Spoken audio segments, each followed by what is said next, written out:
I find that it's really easy to fall out of practice with things that we want to do, like to do, know we should be doing, yet aren't doing. I want to make more YouTube videos, yet YouTube is often the first thing I deprioritize when life gets busy. I want to practice music more, but it's often something that if I don't have time for it, I'm not going to do it.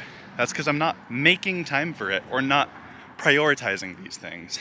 Oftentimes, I deprioritize the things that don't have immediate consequences to work on the things that have immediate consequences. Like, if I don't do my homework, my grades go down. If I don't turn in something by the deadline for one of my clients, they might not be my client and I might not get paid. Whereas if I don't practice music, sure, my skills might degrade, but that's like a very long-term thing and that's easily recoverable. Yet, I want to get better at these things. I want to get better at music. I want to grow my YouTube channel. I want to do all of those things that are important to me, yet I'm deprioritizing.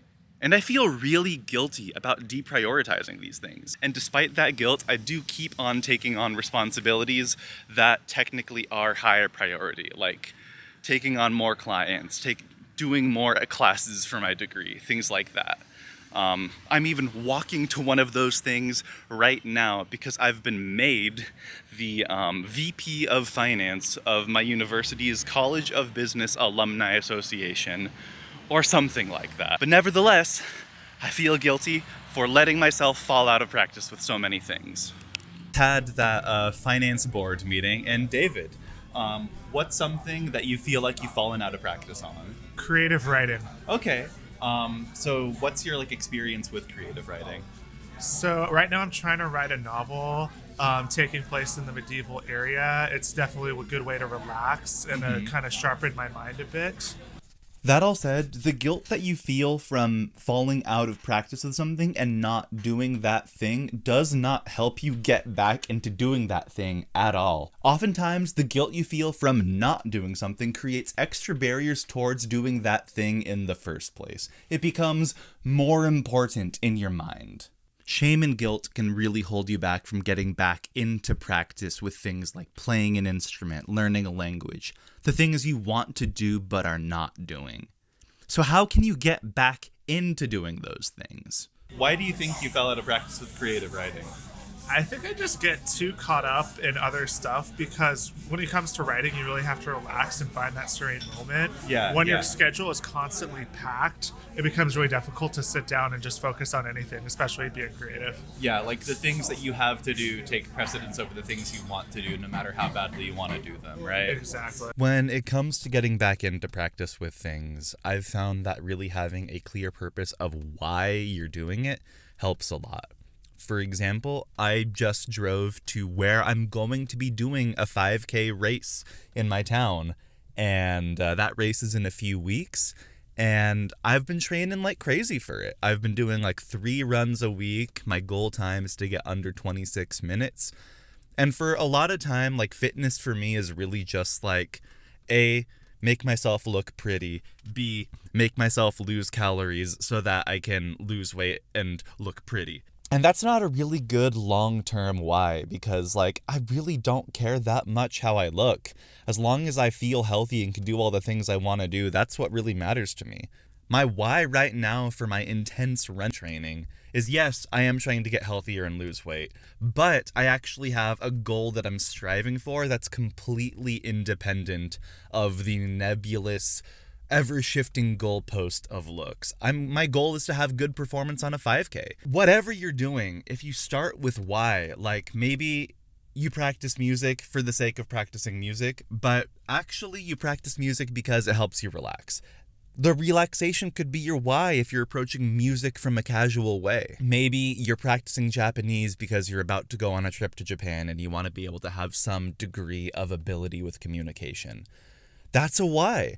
That helps drive your practice for something and prevents you from falling out of practice. Right now, I'm making videos because I love doing so, and I really want my YouTube channel to actually be a respectable part of my career in the long term. And I've realized that I've let that why fall to the wayside. Those ducks do be swimming. But this is to say that it is completely okay to lose interest in things.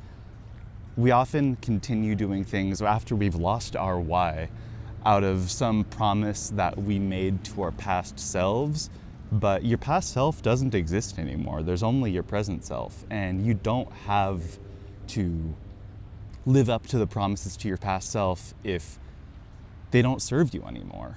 Like in 2018, I was like, I'm gonna get fluent in Korean in addition to Japanese, because when I did a summer abroad in Japan, one thing led to another, and I did a week in Korea, and I was like, I want to learn that language. So I was intensely studying Korean leading up to and during that trip, and sure, I got like really elementary proficiency going. Like, I could ask where the bathroom was, I could order food, I could read menus, things like that.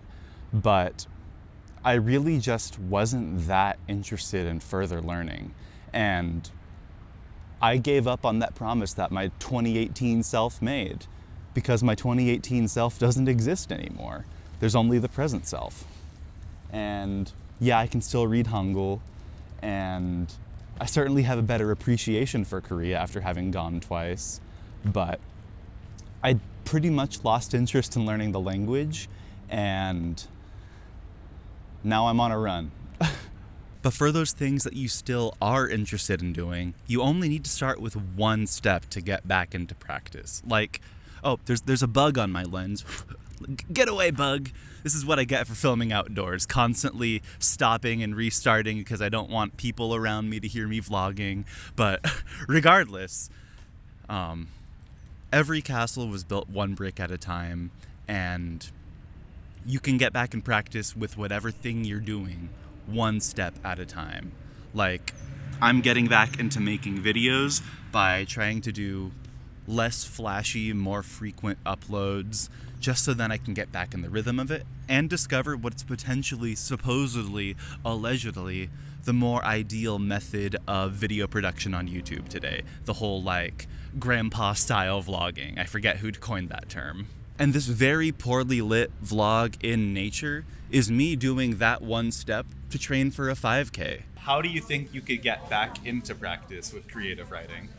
Probably stop trying to work so much on weekends, or just have one day a week when I only do whatever I want. That'd probably be better to stay in touch with my hobbies and write more frequently.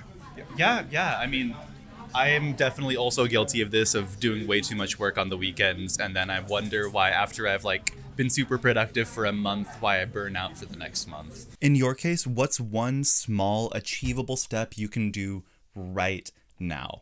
Literally 2 to 3 minutes. What can you do? Like, grab your ocarina, play a scale, play a song you like to play, or open Duolingo and do one lesson if you're learning a language. Or, if you're a YouTuber, write down one video idea. Whatever it is you're getting back into the groove of, start with one step. Seeing as I'm the one making this video, I should lead by example.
Ultimately, you only can do one step at a time, but it's the sum of those steps that leads to whatever you want to accomplish.